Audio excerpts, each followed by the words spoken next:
Hi, I'm Robert Osborne.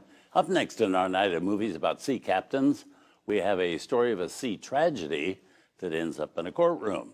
It's a film called The World Was His Jury, released by Columbia Pictures in 1958, and starring Edmund O'Brien as a defense attorney hired to represent a sea captain accused of criminal negligence after a disaster at sea. Robert McQueenie is the captain, and the two actors are joined in the film by Mona Freeman and Karen Booth. Now, it's a film that was produced for Columbia by Sim Katzman under the banner of his company, Clover Productions.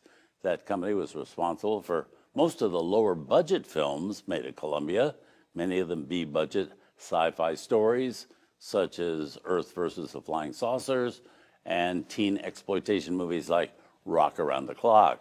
The stature of our film, however, became automatically higher because it has Edmund O'Brien in the lead.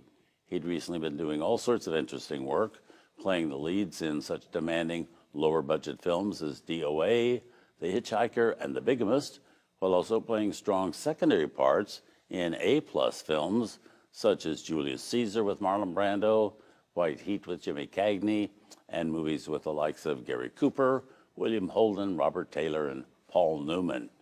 Back in the early 40s, Edmund O'Brien had played only leads in films, but in the mid-50s, as he grew older and his waistline grew bigger, he began taking on various character parts and had great success as a character actor, earning an Academy Award as Best Supporting Actor for the 1954 film The Barefoot Contessa, and receiving another nomination in that category for the 1965 film 7 Days in May. But here he is in between those two films from 1958 and directed by Fred Sears, Edmund O'Brien in The World Was His Jury.